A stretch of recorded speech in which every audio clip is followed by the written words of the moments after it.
Why doesn't it?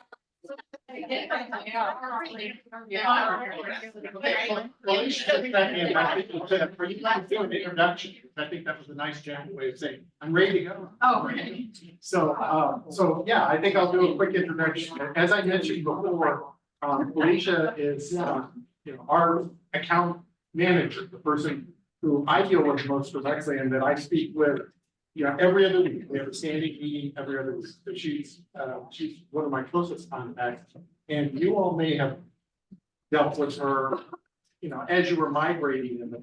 But she actually knows a lot about our Missouri evergreen relationship. And today, Felicia was going to give a demonstration on the Aspen Discovery Layer. And let me just, there's been some mumblings and murmurs and all of that. We have, Missouri Evergreen has received a state library grant to implement an environment for Aspen. So we can do this, and I've got a memo. I'm actually going to send it out to all the directors after Felicia's presentation, and kind of explain what our pilot project looks like that's being funded by the state library, and what happened after the pilot project. Not ready to go live. When you are ready to go live with Aspen, what that will look like for you. And some of that is in the memo as well. There are still a handful of questions that we don't know the answers to, and say, are we choosing who's in the pilot project? We still don't know. But what we do know for sure is that the momentum for Aspen came in part from Jefferson County and from the Municipal Library Consortium's migration. So Kate did a lot of early light work on this, and the MLC did a lot of help to make us make this happen.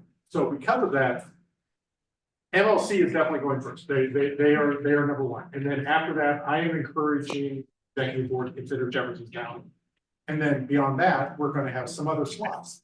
So and the executive board will need to figure that out because that's above my pay.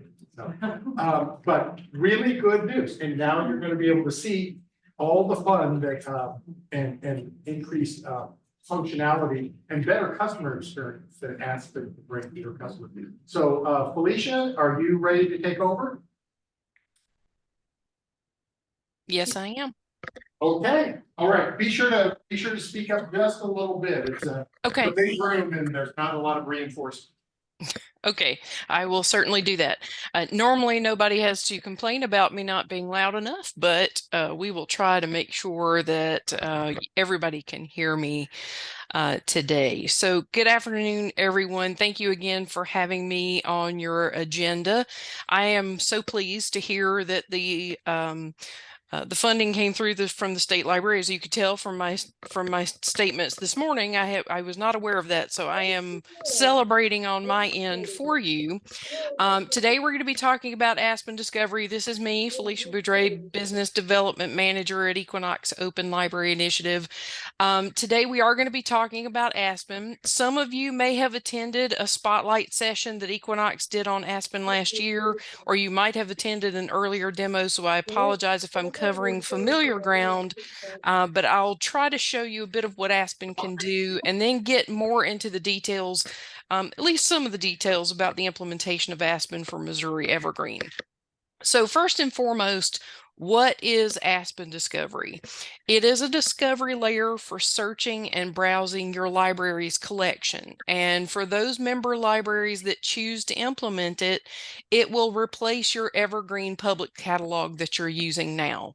So one of the cool things about it is that your patrons will be able to search and browse both physical collections and digital collections at the same time. So for example, because you aren't adding electronic records to your from like Overdrive or Libby into your catalog right now, your patrons have to go to a separate website generally to check out those electronic books and audiobooks from Libby. With Aspen, we can connect Libby to Aspen through something called an API. It's a mechanism that allows those two systems to communicate with each other easily and seamlessly and pretty much constantly. That allows Libby to send Aspen things like availability information and book jackets, and also your patrons can check out their Libby materials directly from Aspen rather than having to go out to a separate interface. They can also place holds, they can see previews without having to go to that separate website. Best of all, you don't have to batch load MARC records into Evergreen in order to make that happen. That's one of the real benefits. And so I'm going to be going back and forth between slides today and some Aspen systems. So the one I'm going to go to right now is for OWL. It is a consortium of public libraries in New York State and one of the early adopters of Aspen of our client base. And so they have graciously allowed me to use their system during demonstrations, but I'll show you a little bit of what we're talking about. I'm going to do a search for Beach Read, and we're going to go with Henry. This is the Emily Henry Beach Read title. And so the first thing we see here is Beach Read, and you can see in addition to the physical book that they have in the collection, we're also seeing the e-audio book for Overdrive. And let me make this a little bit bigger so it's easier to see. The ebook, the Kindle edition, and then the large print, which is a physical edition on their shelves. So right here, directly from my search results, I can place a hold on an Overdrive record. I can check it out if it's available, or I can preview the book, which we would not have been able to do in Evergreen, but we'll be able to do in Aspen. Moving on back over to my slides. So I want to show you a list of some of the integrations that we know are working with Aspen right now. Not all of them connect the same way that Libby Overdrive does with that API, so that there's this constant communication back and forth. Many of them, like Canopy or Creative Bug, require that MARC records be loaded, but they're loaded into Aspen and not through the batch import tool in Evergreen. Equinox can actually set up automatic loads of those records from the vendor if they're available. And so you wouldn't even have to deal with the upload of the records. But if you do have to import those MARC records into Aspen, it's very simple. Once the landing zone, I call it the landing zone, is created, and Equinox will help with that part. It really is as simple as, once that configuration is done, finding the file on your computer and just clicking upload. It's very simple, much simpler than the batch upload process within Evergreen itself. So as you can see, there's a lot of different options for integration here. I know at least Overdrive, I think, is coming from molib2go, but you may have yourselves purchase some of these for your own individual libraries, and we'll talk about how those get integrated when we talk about the implementation itself. Other things that Aspen can connect to are not just e-content resources, so not just ebooks and articles and databases, but also enrichment sources.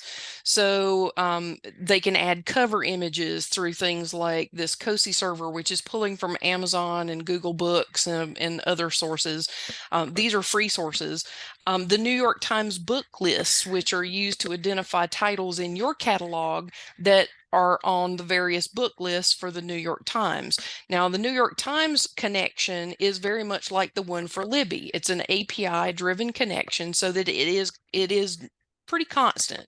Every time New York Times updates one of their book lists, the list that you have or the information that gets displayed in Aspen is automatically updated. It'll pull whatever that title is that's on their book list and add a note to it that says that it's on a New York Times book list. And you can create something called a browse category so that you can display those to your patrons. I'll show you how to do that in just a minute, or I can show you an example of that in just a minute. There are other sources of enrichment that are typically subscription based. So I know you have, I believe, Syndetics, and so we can put in the Syndetics integration there so that you can get the information from Syndetics into your Aspen system. I'll show you what that looks like in just a minute too. So let me go back over to OWL. And we'll talk about this. I'm going to go to their main page because I want to show you this New York Times bestseller button that we see right in the middle of their main page. This is a list that's been created through that New York Times API integration. And so as the combined print and ebook fiction list that the New York Times is creating is updated, so will this display. This is called a browse category. We're going to talk about those a little bit more in a minute, but the nice thing about it is this is dynamic. It's going to change and engage your patrons, hopefully, in finding out what they can see in your catalog. So I'm going to look at the Court of Silver Flames here for a minute and show you what the detailed record display looks like. If I open this up, this is going to, show me a very basic bit of information about this record, including the author and the description. If I look farther down, we're going to see all the options available for checking out. So I could check this out on Overdrive if I had a card with OWL. I'm going to click on more info to take us into the detailed record, and we can see right here at the very top underneath the author and the language, these are the New York Times book lists that are attached to this title. And so we know that if we click on this, we'd see any other title in our collection that's on the audio fiction list, any other title that's on the paperback trade fiction list.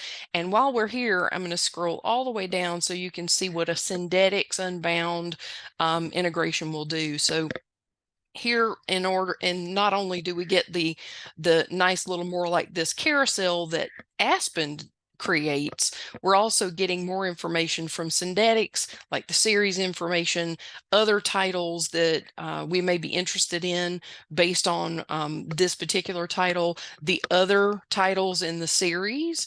We can find out if that's available in our system. We might also like other titles that we might find interesting because of the way, because of what's involved in this one. Similar series, similar authors, all of this available through your Syndetics integration, and the tagging, all of that's coming in through the enrichment. So a lot of this, we're going to see some of this that Aspen does on its own. So for example, more like this is created by Aspen based on this title to give your patrons other options that they might find interesting. The whole point of a lot of this is that patron engagement, to get them to engage with your catalog, with your collection, and really maximize the investment that you've made in your print and your electronic collections, because it's a lot. It's a lot that you spend trying to get people to really engage with your collections, and this is a good way to do it.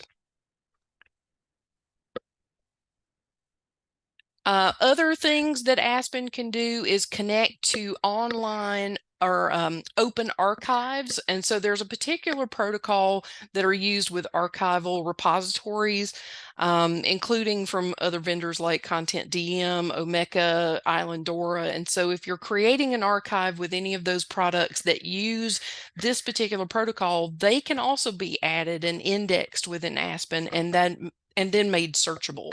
So for any of your libraries that have a repository or an archive, we can talk to you about how that can be added to your Aspen system. Event management. So if you have a subscription to Communico or LibCal or LibCalendar, that can be added to Aspen and searchable also. We can also set up online payments through any of these services.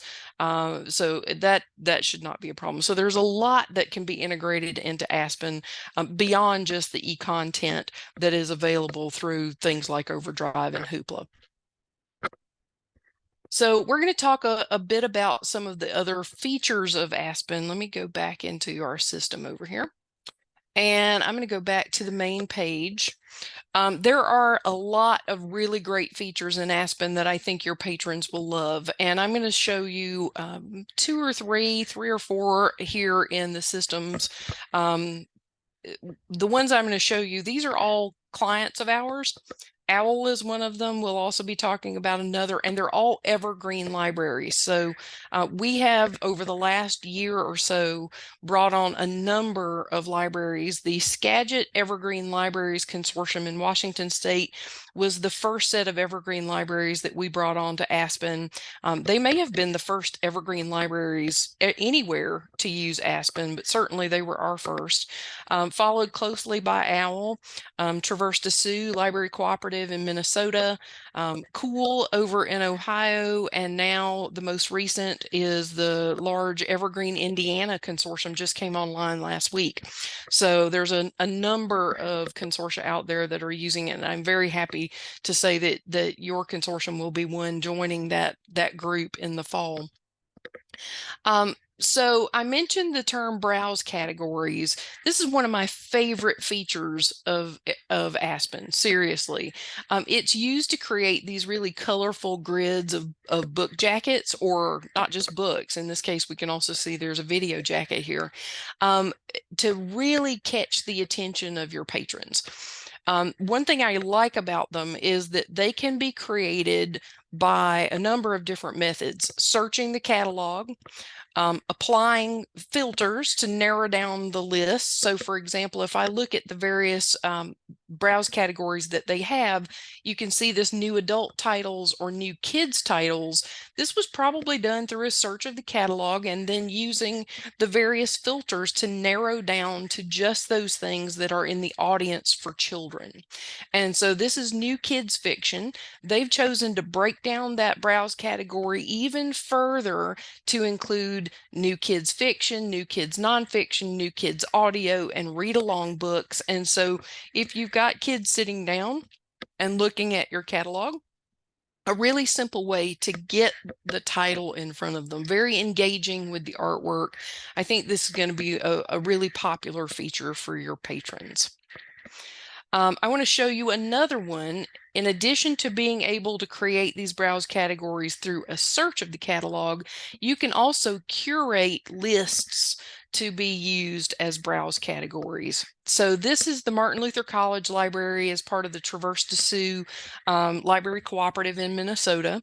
And they created this 2023-2024 book displays browse category, and each one of these is representative of a display that they did in their library. And so they've been able to recreate a physical display into a digital display and make it available here on their main page. And they've broken it down by each one of the displays. Each one of those was a curated list, a list that was created by a librarian and then placed here in a browse category. So any of these, I can click on them and see any of these lists. It's, I think, a really great way to engage your patrons with what you have. So remember back in the days when we created bibliographies and put them on paper for people to grab for specific topics, events, holidays, school classes. You can now do that here digitally and make it available even to those people who will not come into your library, but maybe using your library materials at home or at school. Another really cool thing about the browse categories is that they can be scheduled. So you can make them appear and disappear when you want them. And if you want them to be a companion for a program or a holiday, you don't have to remember to go back and take it down. You just schedule it and let Aspen take care of that for you. So another great feature of Aspen is the way that it presents different formats and editions of the same title in the record displays. So we saw that when we were looking at beach reads. I'm going to do one more search here for, let's see, we'll do Court of Thorns and Roses. And right here, the physical book, the audio CD, the e-audio book, the ebook, and the Kindle are all displayed here together under one record. Aspen calls this a grouped works display, and it uses a combination of the title and the author or the publisher and a few other little things sprinkled in to group the different formats and editions of the same work together. Evergreen does this to a certain extent, but it doesn't do it quite the same way. And so the way this is displayed, not only are all the formats and the additions together, you have the option of placing holds or checking them out directly from your search results, or if you go into the detailed record, that same results list is available. Now, if we're looking at the book, we can go under where is it, and it's going to show us a list. Now, OWL has done their system a little bit differently than our other consortia. Rather than having each individual library have what we call an entry point into Aspen, they're using one generic entry point for everybody. And so what we're seeing here is an alphabetical list of all of the libraries where this book is available physically to check out. And so for Missouri Evergreen, that's going to look a little bit different. And when we talk about the implementation, I'll get into that in more detail. But here's a good example of what we are looking at when we're trying to find out where this material is. We can see the number of available copies. We can see where it is located, so which library and what the shelving location is, as well as the call number. So we have that available to us. This can be modified a little bit too, as what we're seeing displayed here. If we're talking about the integrated materials, so things coming from Overdrive, Libby, Hoopla, Canopy, it's going to look a little bit different too. The way this is displayed, the book is always shown first. So the physical book, if there is one, will always be displayed above all of the others, and then it's an alphabetical list of all of the other formats. One thing I really like is that if you have something that is significantly different from the source material, so a movie version of a title, and let's face it, half the time the movie bears little resemblance to the physical, to the actual source material. It may have the same name and maybe a character's name, but not so much the same thing. It is not grouped here together with the original source. Here's the thing though. Aspen does have tools within it so that if you believe something was left out that should be part of the group, you can move it into the group. Or if you see something in the group that should not be there, then it can be removed. So assuming that you have the right permissions in order to do that sort of work, then that is something that is possible through Aspen. Now, one other thing I want to talk about here also is that Aspen includes some other tools to help your patrons explore your collection beyond those browse categories. One of my favorites is called a placard. And I'm going to go back to Martin Luther College for this. They've done a really great job of creating placards for their students and faculty. I'm going to type in Oxford English Dictionary to show you an example of what that looks like. Placards are content boxes that appear above your search results, and they can be used to highlight programs, resources, just about anything you can think of. They appear based on trigger words entered when you create them. So in this particular case, whoever created this placard, as you're seeing right here, this dark rectangle with the Oxford English Dictionary information here, whenever they created it, Oxford English Dictionaries was a trigger phrase that they used. They might have used OED, they might have used dictionary. There's all kinds of different words that you can add in to make it appear. But in this particular case, I know it appears because of the terms that I used. Placards can be used, like I said, for all kinds of things. One of the examples I've used in my own demos is for a program or a book club. We've also seen it used for in situations like this where maybe there's not an easier way to integrate the source. So it doesn't have that API connection. There's no MARC records to load.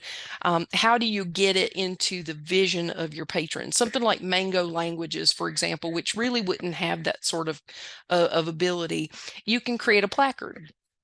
And that way, when somebody does a search, let's say on learning a foreign language or English as a second language or whatever you want to add as a trigger term, you can have it appear so people know that you have it and not have to go looking for it somewhere else. It's a really great way, again, to maximize what the investment you've made in your collection. So like the browse categories, placards can be scheduled. to appear for specific periods of time if you're using them to highlight a program or some sort of specific event. And then they can also be made to disappear whenever you're not needing them anymore.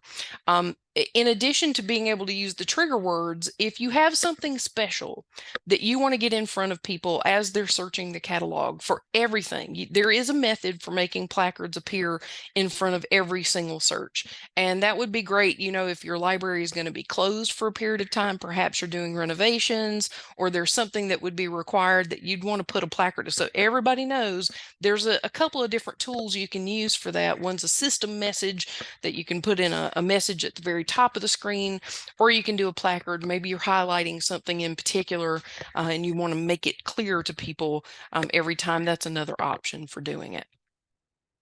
So let's talk a little bit about searching for a minute. You've seen me do some searches as we've gone through, as we've been going through these examples. I do want to point out that keyword searching is the default. But patrons are also able to search by author and title and subject and series, in this case, call number as well. Patrons can also target specific parts of your collection or some of the integrations that you have. So with OWL, we see that they can search the library catalog. They can search their online collections, in this case for Overdrive and for Canopy, and any lists that were created by the staff in order to, do like the bibliographies we were talking about. If I go back over to Martin Luther College and I take a look at their search box, they have a few more options.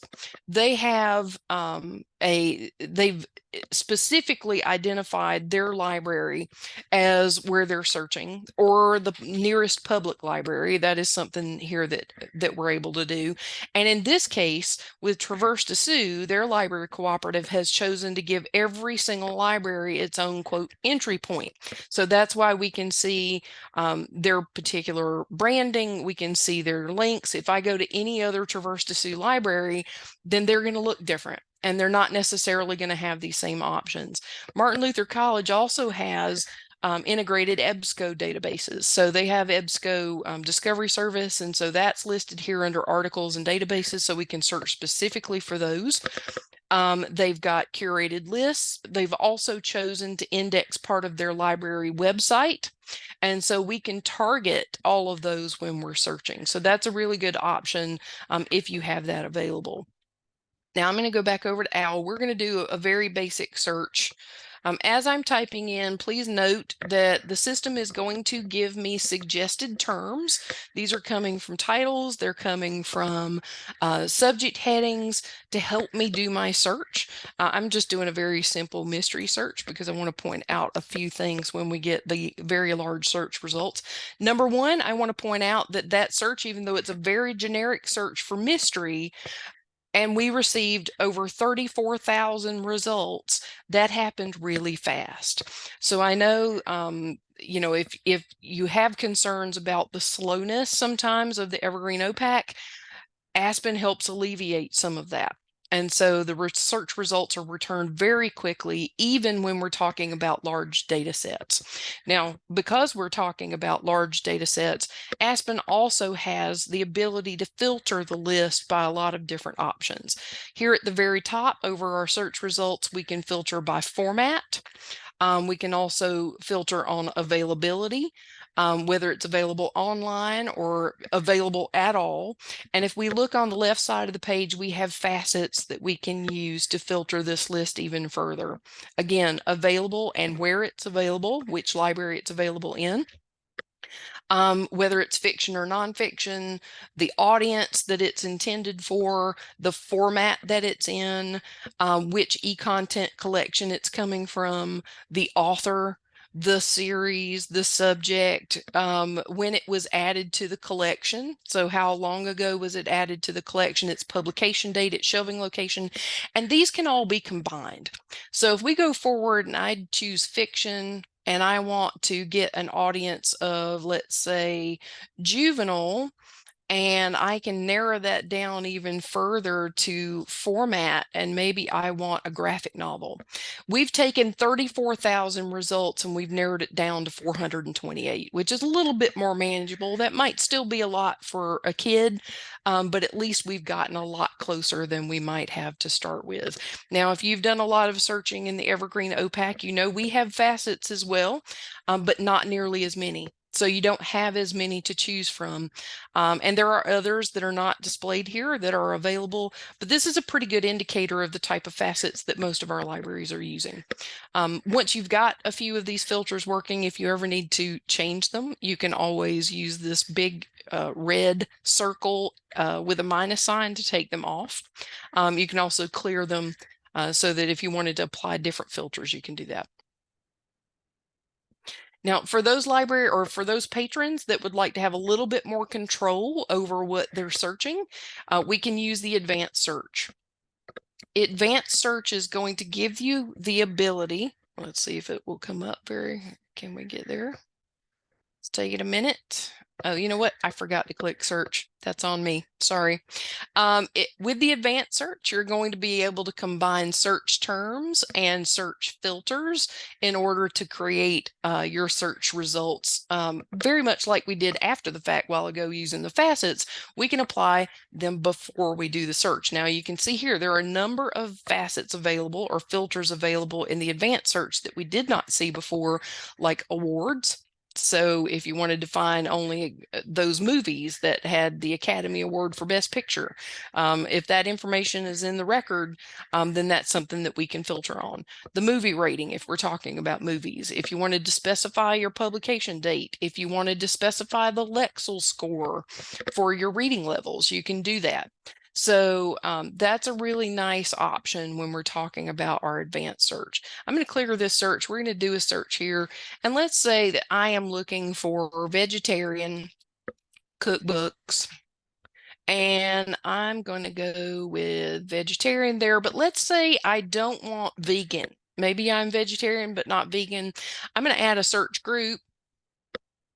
And what I'm going to do with this vegetarian and cookbook is I'm going to use the or operator. So I want either vegetarian or cookbook to appear in my search results. And in this separate group, I'm going to add in not, because I'm going to exclude vegan and do my search. And so I've had a lot more control over what I can do with that search as I'm doing it in the advanced search area.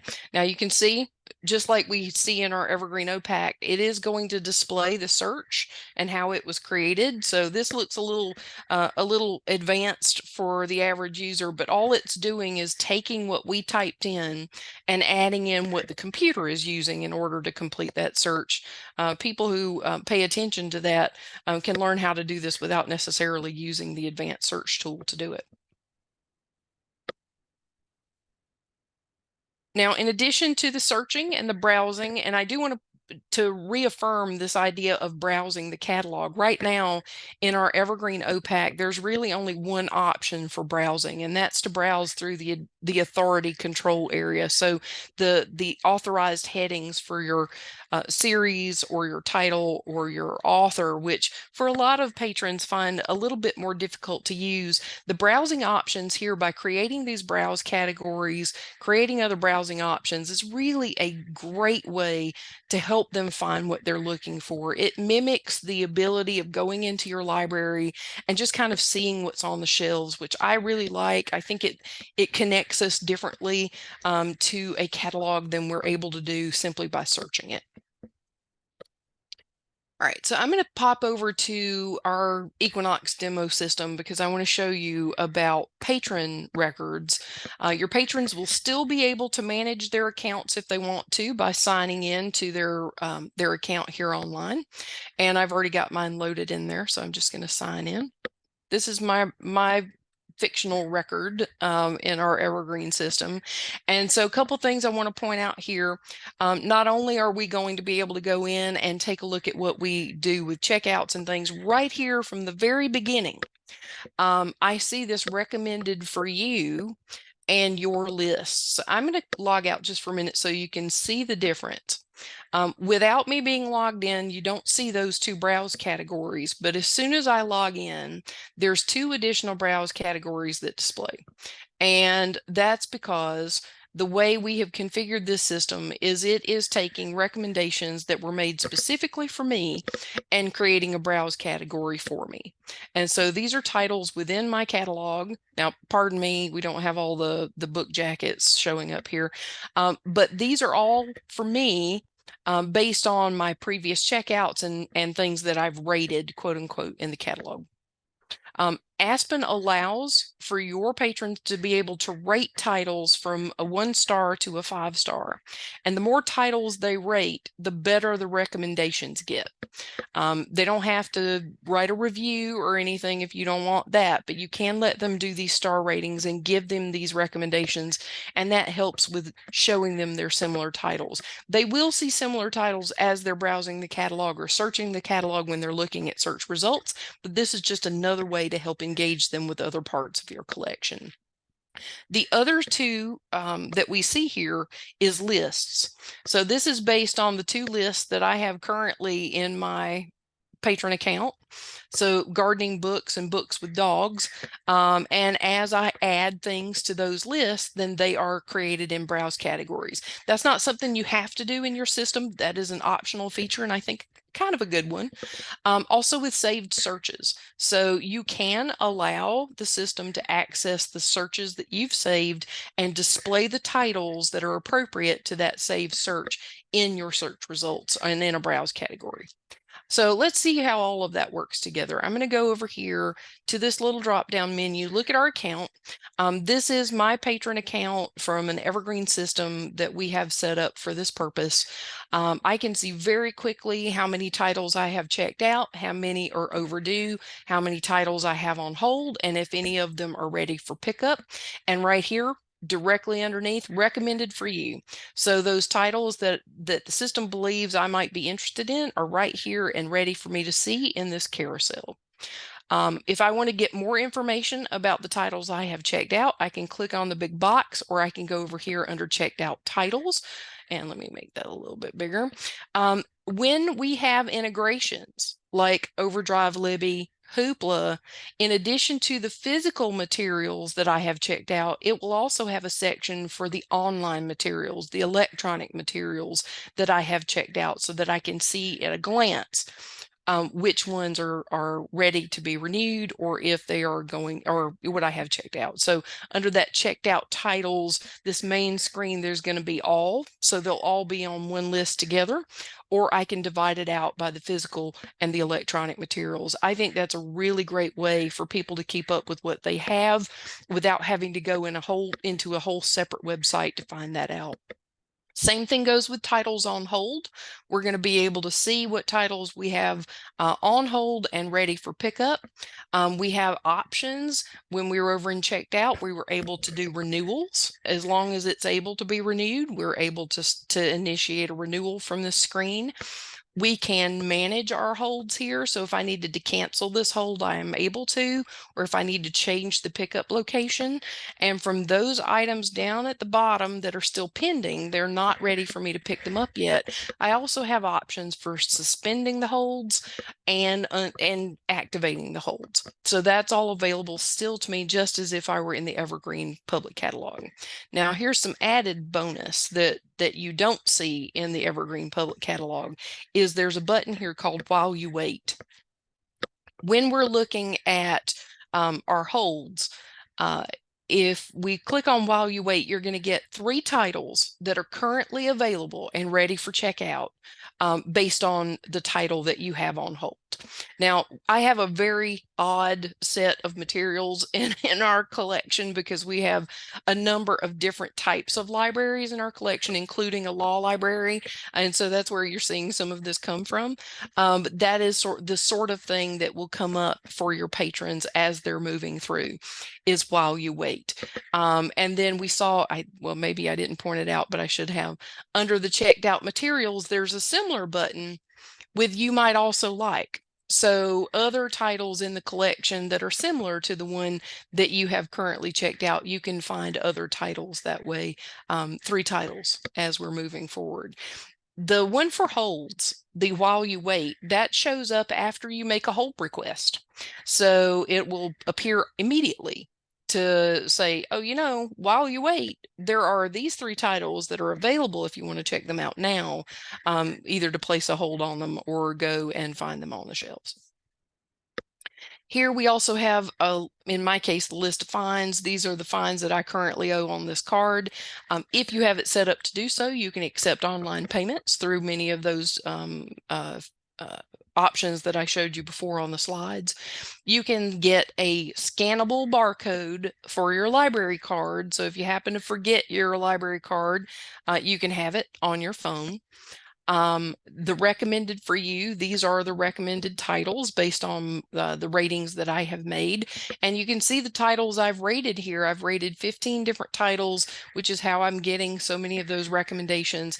If you decide that there is something that you don't want to have recommended to you, so on this list, maybe I don't like, let's see, this power and principle politics of an international, maybe I don't want that. So I can click on don't recommend and it won't recommend that title for me anymore. When that happens, it's going to show up in this not interested list, and I can always go back and take it off that list if I want to. This is also where we're creating lists. So you saw my list, the books with dogs and the gardening books, as we're moving through and looking at materials. So I think I have some other gardening materials here. I want to add them to a list. I'll have that option just under my search result where I can add it to a list. I can add it to an existing list. I can create a new list if I want to, and I can add a note to it as I'm adding it to the list. Now I don't have to go back to this My Account. I do have under my name access to all of the different parts of the patron record right here at my fingertips. And so I'm going to move into reading history. Your patrons do have the option of opting in to keeping their reading history just as they are able to in Evergreen's OPAC. If they don't have it already opted in, it's a very simple way of just a button to say, yes, keep my reading history. And there is a bit of text that will explain to them what that means. At any point, they can stop recording their reading history if they want to. And since reading history can get long, if you've got really active patrons, you might have a really long list of reading history. It can be filtered through this extra checkbox. So as you're typing in, it will let you go in and search your reading history. You can also export that history to a CSV file so that it can be manipulated in something like Excel. Now with our account settings down below that, you can set your preferences. So things like your home library for pickup location or whatever your home library is. Now this is not required. This is just something I have on optional, but you can set your preferred pickup location for your holds. You can show whether you want to show checkouts and holds and results. So as I'm searching the catalog, do I want to get a message that I've already got that item checked out on hold, or do I want to have it so that it shows that it's checked out to me or that I've checked it out before? We can do that in our preferences. We can update some of our contact information, including phone number and email. We can set our hold notification preferences. So do we want phone notification? Do we want text message notification, et cetera, et cetera. Now I do see the question, can patrons remove items from their reading history? Yes, they can. Under reading history, under each title, there is a delete button so that you can take it off that reading history if you like. You can also delete all of your reading history if you want to, but caveat on that, if you do that, I don't believe it can be put back. So they have to be careful. So let's see, what else do we want to talk about? All right, so I think that's all I wanted to show you in Aspen for now. I'm going to go back to my slides. And let's talk about what all this means for Missouri Evergreen. Implementation is coming in the fall, aligned with the MLC migration. And as Steve said, the idea is that we're going to have a set of pilot libraries Right now, we're looking at 15 libraries, and so 9 of those will be the MLC libraries. We're discussing having one kid-friendly Aspen site, so a child version of Aspen. You saw where OWL had used something to create browse categories specifically for kids. What we're looking at doing, though, is something more specific that is isolated for children. So a little bit like a regular children's pack, a children's public access catalog that will only display things from kid-friendly areas of the collection and kid-friendly integrations to make that a little bit easier for them to use. And then 5 other libraries that are yet to be determined. So that is the idea for right now.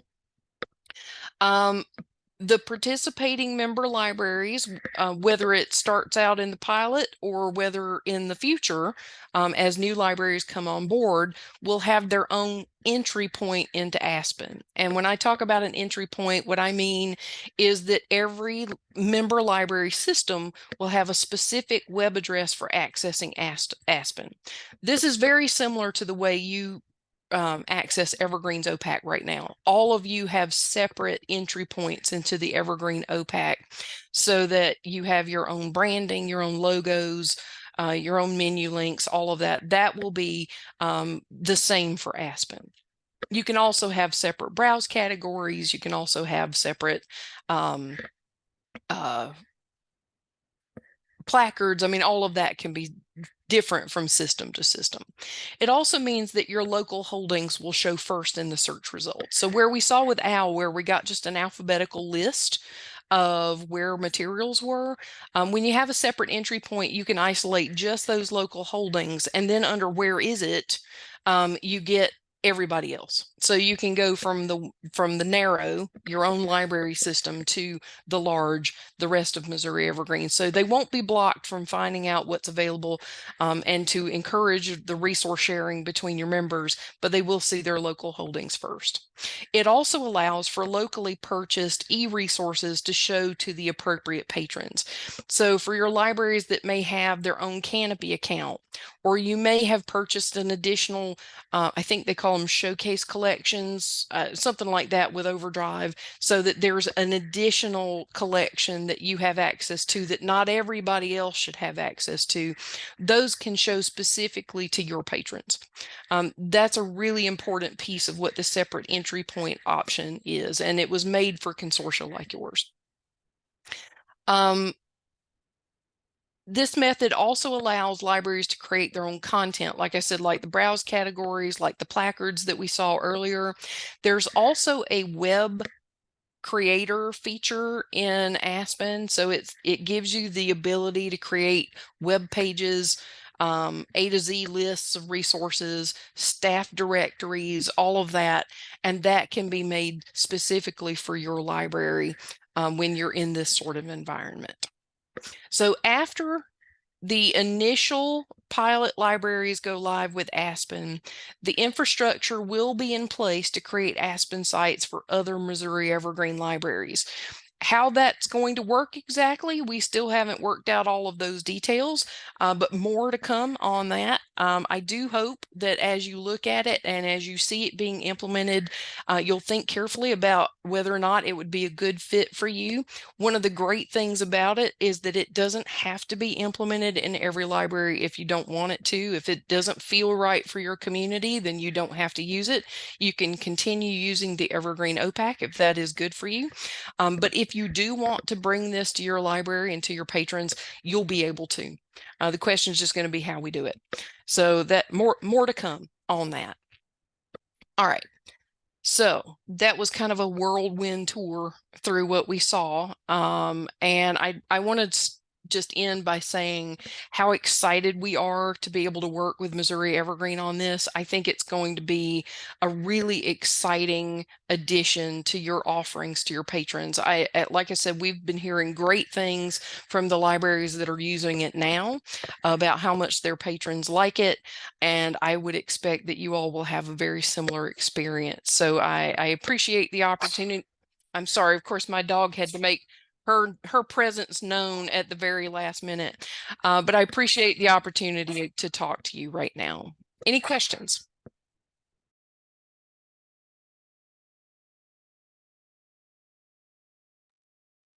I have a question. So, All right, Kate. you had on the screen, you had a list of integrations and the event management section. There were a handful of calendar type things. How do we go about getting an integration added? Is that something that we would work through you all, or we need to work with the vendor that supplies that system? Because I just noticed ours was not on that list. Yeah, it's well, okay. So if it's not on the list already, what we would want to do is to get information about you, about which one you're using to see what it would take to have it integrated. It may be able to be integrated with no problems at all. There may be some other things about it that we need to do some development for. And so hopefully that's not the case. But the three that I've listed there are the ones we know work with Aspen right now. So it doesn't mean that yours won't. It just means we need to do a little bit more research on it. Can you tell me which one it is? It's Library Market. Okay. All right. They do our website and our calendar events. Okay. Other stuff. Yeah, the question is just going to be mostly what it is about, how does it do its integration? Is there an API available? If there is, then that probably, may not be a huge problem. I can't make any promises on that without talking to our technical folks, but we just have to look at it and see if that's an option. When we talk about how to do those integrations, though, that's part of the implementation process. So as libraries are coming on, whether they're in the pilot group or in a later group, what we'll do is talk with each individual member library about what you have in your system already. So are you using something other than Hoopla, Libby, all of that, and talk about what you need to have integrated into your system. So that's part of the process. I have a second question unrelated Sure. to that. So earlier in our conversations, I don't know whether you were on the call for that particular part of it, but we were talking about how some items may not be on the correct record, even though they're technically the same thing, and you have to go through and merge those items in the catalog. So how would Aspen, with this multi-format federated search, how does it decide whether something is similar enough to attach it when it populates the search results? Yeah, generally it's looking specifically at the title and the author combination, or if it doesn't have an author, then it's looking at the publisher.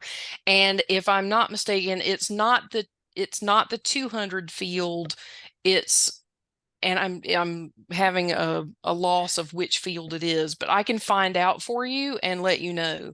But it's went right out of my head which one it is, but it's looking at a specific field in the record in order to make that determination.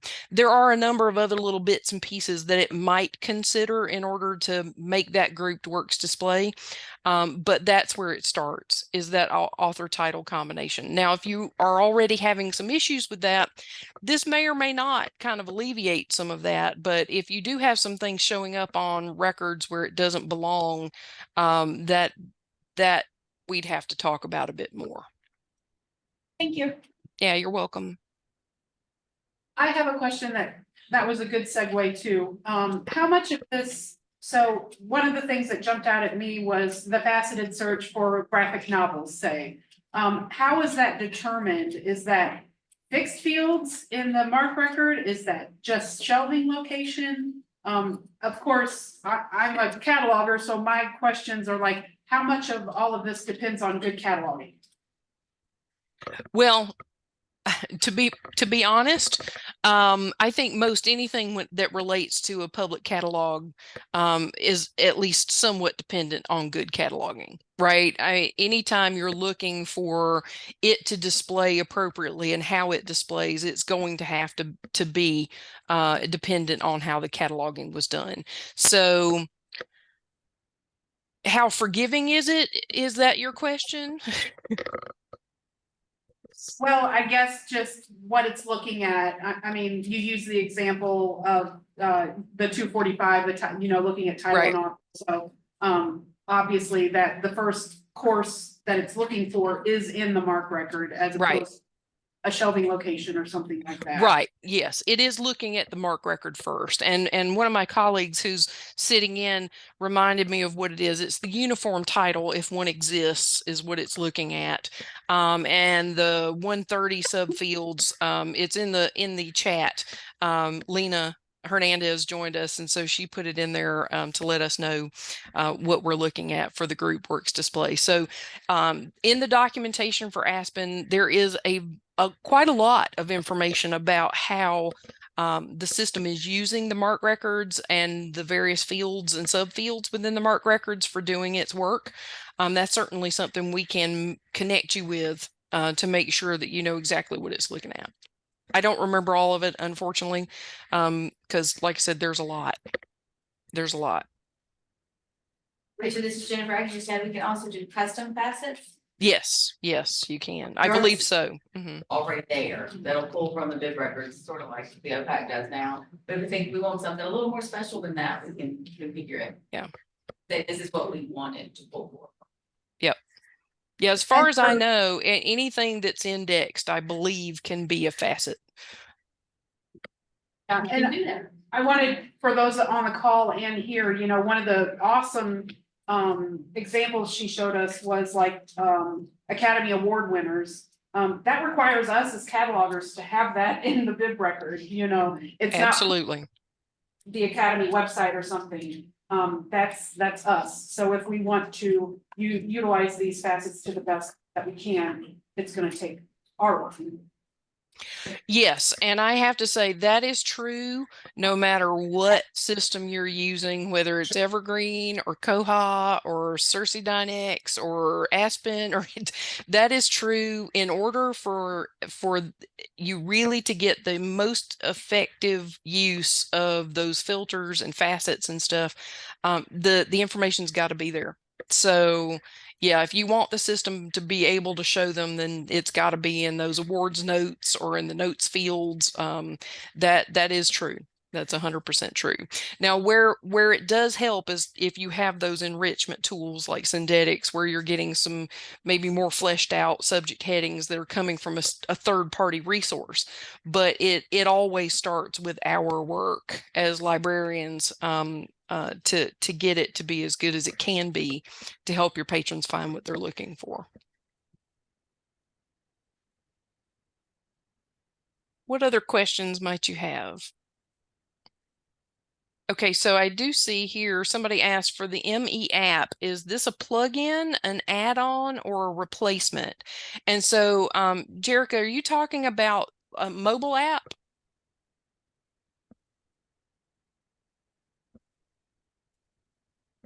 Yeah, I think, Okay. I think they're talking about our, Okay.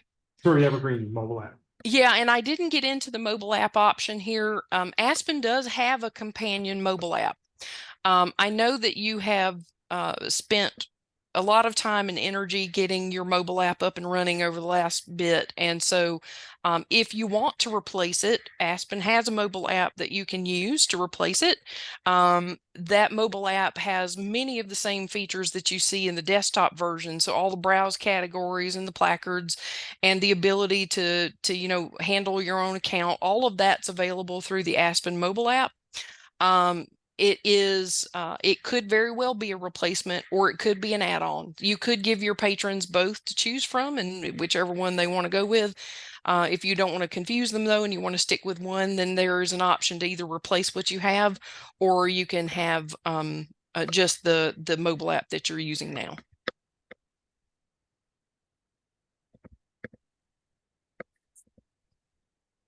You're welcome. Any other questions?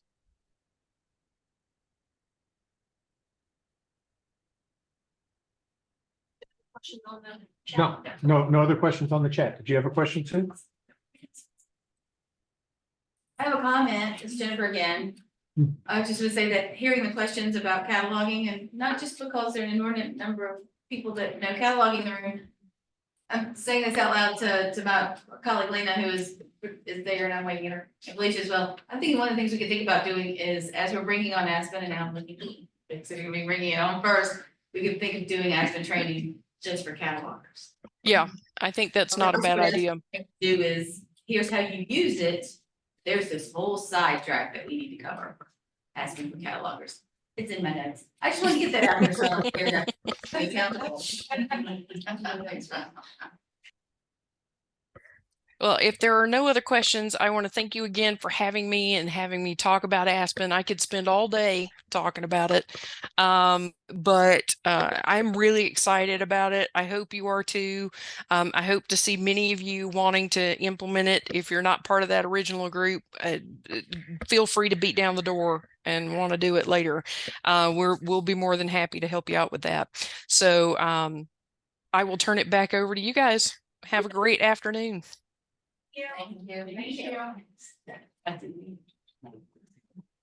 And I'm just double checking to see where we are. Yes, we have everything turned on. So what do we want to do? We are a little ahead of schedule. We could talk some more about Aspen and maybe how Missouri Evergreen is going to implement it, maybe for a few minutes before we start Tony and the reports. The only reason that I would hesitate starting reports right now is we have given people the option to join the conference when they want, and we don't want people joining Tony's presentation 20 minutes into it. So How is Missouri Evergreen proceeding? good question. So How would you like for Missouri Evergreen to have criteria and implement that? right, because I mean, 6, well, or what? yeah, there are 6 available slots. So I can tell you, I mean, there's really broad what we're doing. I mean, we know there are 15 entry points. We know what the ongoing maintenance for the service is going to be. We know what the implementation cost is going to be. But what we have to figure out is after we've allocated the 9 for the Missouri Library or for the Municipal Library Consortium, what are we going to do with the other 6? And, you know, Felicia mentioned that she and I talked about the idea of maybe a kids Aspen that could be used by any Aspen user, or use those 6 for libraries. And I think Sue's point is right. I mean, how should we divvy them? Yeah. After that, 6 and 9, Yeah. nobody else can add into. No, anyone else can whenever you're ready. This is just, those are the pilots. The pilot, right. And the purpose, yeah. Are they 15? the 9 for the MLC. And I'm encouraging Jefferson County because, Oh, we're there. well, and Kate did a lot of work. I mean, like my first day on the job, she was like, I'm working on this and I want you to take a look at it too. So, I mean, so she's been doing a lot of groundwork. And so I think Jeffco deserves it if they want to do it. So then beyond that. So is it already, you already functioning in? Oh, no, absolutely not. We're waiting to go on with everyone else. But, you know, we keep talking about sort of pilot testing and beta testing. We kind of did an alpha test with Jefferson County. They created like a small Aspen environment using your catalog. Right. So I mean, that's the type of stuff that they've been doing, that Jefferson County's been doing to help us, which is one of the reasons why I'm encouraging the board to think about them as one of the 6. So, Is it possible to, so if you're one of the 5 or 6, sure. and let's say you do it and you don't like it, can you go back? Or is that like a really bad idea and maybe we need to set up a rule saying, once you do this, you can't go back? Well, I don't know. I mean, I think it's like any other ILS model. I mean, if you decided to start using serials and decided you didn't like it, you could just go back. And I think the impact that would have on us is that I'm recommending it for fiscal purposes. There is an ongoing cost that's associated. So I mean, in terms of infrastructure, the way this works is when you search the OPAC, you're searching the production server, same place where your catalog and all of that, one computer server. With the discovery layer, there's sort of like an intermediate server. So we're going to buy a new server. That's one of the reasons why the performance is so good, because it's not actually getting bogged down in the reports and all of that. It's its own independent server. Well, getting an independent server and maintenance and all of that is going to cost something. And that cost is $15,000 a year for up to 2 million bid records. So we're going to be okay for a while. my recommendation to the board is that we figure out a cost sharing arrangement, probably something similar to like we do with our maintenance. And you know, with the production server. And so if somebody were to go back, they probably wouldn't be charging that maintenance, and other people would have to pick up the difference. But yeah, I mean, I can't see any reason why. Well, I'm not saying that anybody would cancel, but obviously the first year or Yeah. whatever the term for the beta is free for the library, right? Mhm. So then they, you know, don't say yes to this free, not understanding that you have to pay for it in the future and. Yeah, right, yeah, I mean, and definitely there's an ongoing process. Yeah. When's your Every- deadline for those 6? Anytime? We need to figure it out. Well, we'll need to figure out the criteria of the board. Well, I'm challenging the board to figure that out because I figure that that's a little bit above my pay grade. But we'll need to figure it out so that as we are beginning to implement this late summer, early fall, when we actually roll it out, we'll obviously need to know who those 5-6 libraries, or you know, how we're going to use those 6 other entry points. Now, this is only on the patron side, or is it on our side as well? Right, or is it just OPAC? It would be like, Yeah, it'd be and like not, OPAC. and not our side. Right, I mean, there's still sort of like, my experience is, you know, I worked at a library that implemented a discovery layer. And when we implemented the discovery layer, nobody used the OPAC, and I mean, nobody used the OPAC, public staff, no, because it was so much more powerful. The discovery layer was so much more powerful than the OPAC. But you know, you would still find people still go into like the catalog module and use searching native within that. You'd still use the staff client. Yeah. to do your- That's- still use the staff. Yeah. But if you wanted, thank to, you, we Katie. could use we could see that too. Absolutely. On the stack. Yeah, Oh, With the staff client, the patron view button, would that take you to the? basically, yes.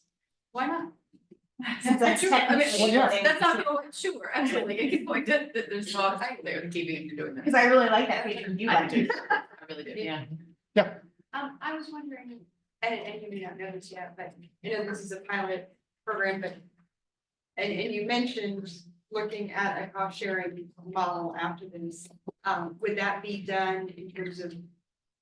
The number of libraries that sign up, we divided among that, would it be divided among all libraries in Missouri Evergreen, or is that to be determined? it's to be determined, but I mean, so far if, you know, taking the temperature of the board, that sort of thing, it feels like it's some sort of a division amongst the libraries that are using the Aspen client. I mean, there is an argument to be made that if you keep the Aspen users off the production server, it benefits everybody. So everyone benefits from this. But I think what I'm sort of, again, taking the temperature of the board, they're talking about that being an added charge for just Aspen users. So you could opt in or not. And that's the way we're building the infrastructure. I mean, the analogy that I kept giving to Felicia and Jennifer is think of this like the interstate highway system, that we are building the road. Now, when you decide you want to buy a car and drive on the road, that's up to you. And are the libraries that do this as a pilot project, is there some way that they're gonna share their experience with? I sure hope so. I mean, first of all, they have to share it so that I could get information, so I could tell Janet what I need to for the grant. So, Next year's user coverage, you will have a session. Yeah, that's kind of.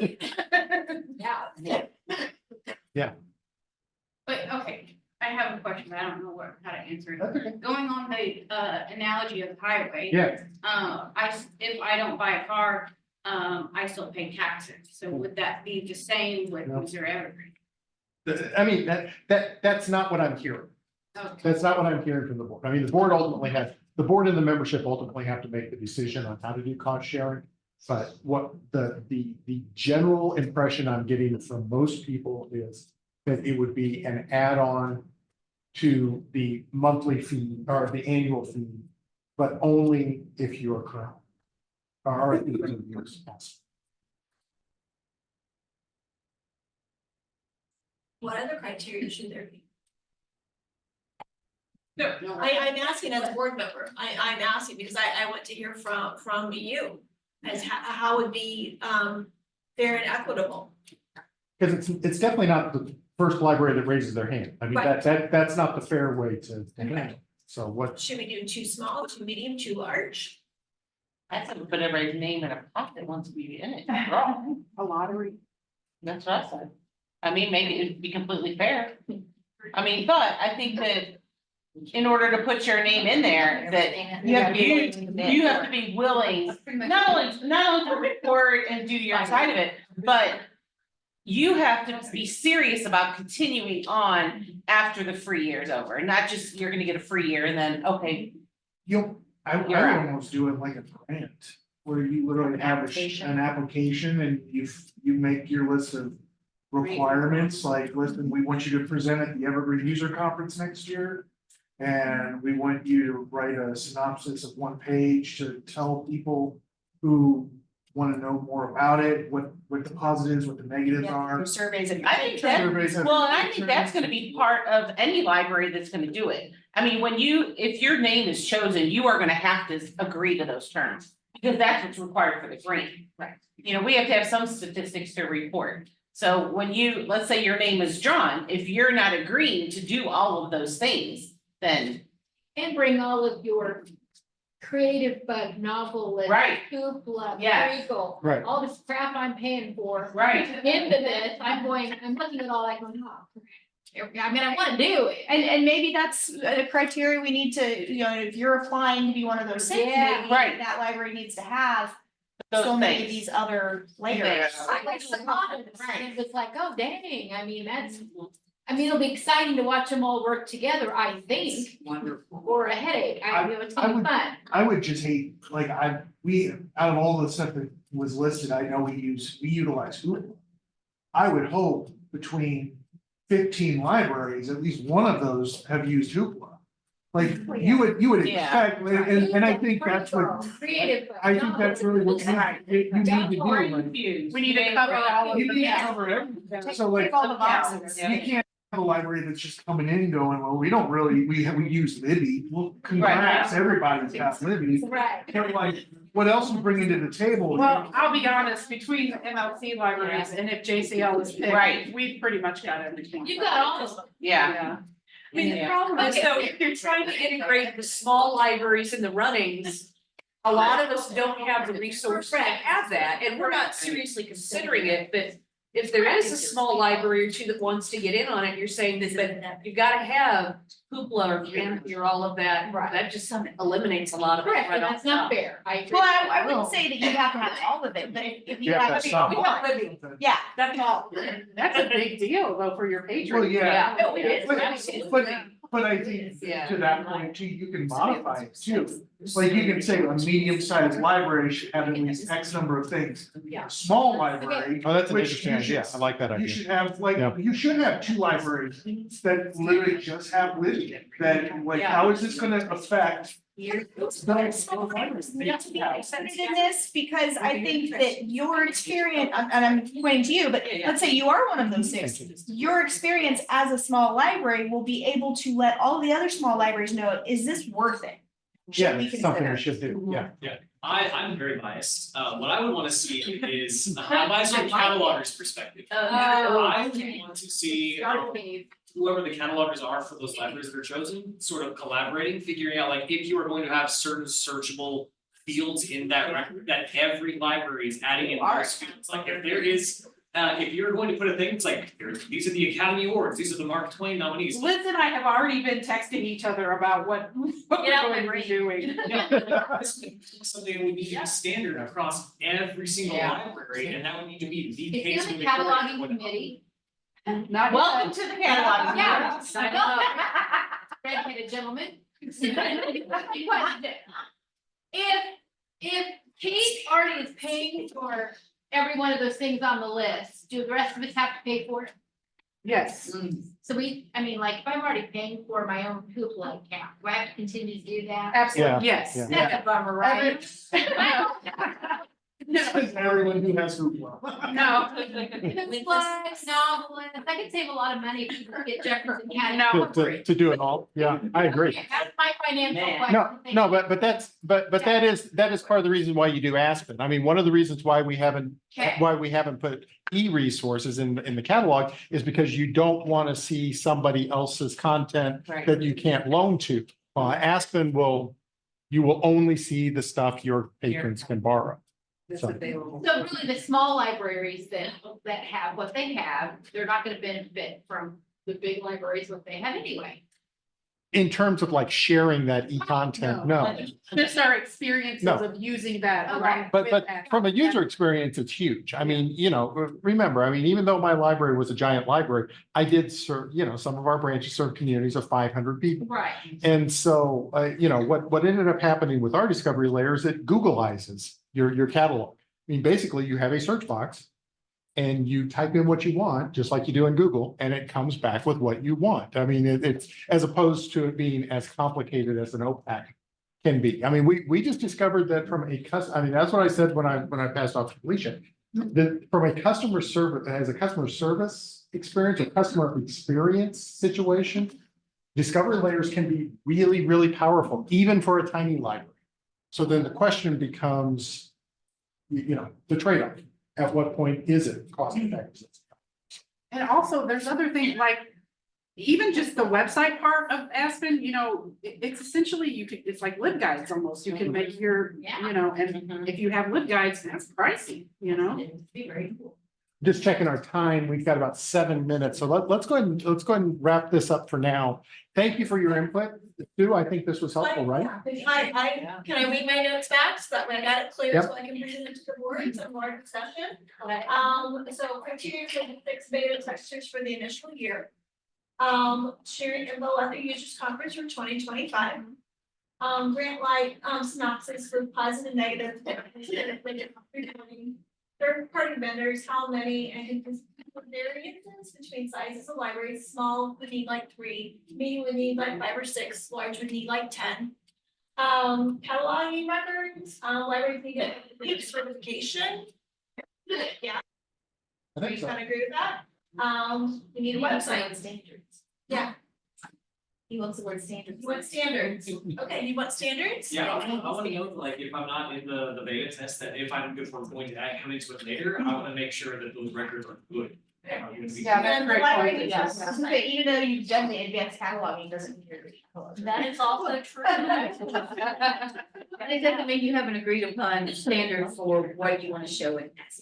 That's Well, and that is a good, I mean, because that was, again, my old library, that was a conversation we had a lot, because we were putting a lot of added content directly into the mark, and we discovered that it's coming, through the discovery layer. So at what point can you actually consciously choose, I'm not gonna put this on in the mark, and rely on syndetics and syndetics on bound? I think with the 9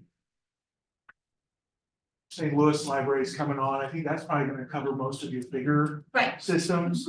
So that gives you those 5 Right. other libraries to do, like, focus on smaller ones that Right. may, like, if they wanna keep it, I know if I don't get state aid, so I'm not even a part of this discussion.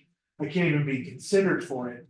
But like, I would wanna listen to the smaller and medium libraries, because it's gonna come out of my budget, and if it's not coming out of my budget, I'm either not gonna get a raise that year, or I gotta take that money from somewhere else. Okay. So, I mean, I would be comparing myself to a smaller library rather than a Kirkwood or anywhere else, so I think Okay. really focusing those 5 on those smaller and medium libraries would probably be more beneficial for everybody here, because we'll hear about the big ones, because they're already guaranteed to get it. I will say, Discovery Layer launch in my state, and it was a soft launch. They chose to launch in some small libraries and some medium libraries and some large libraries.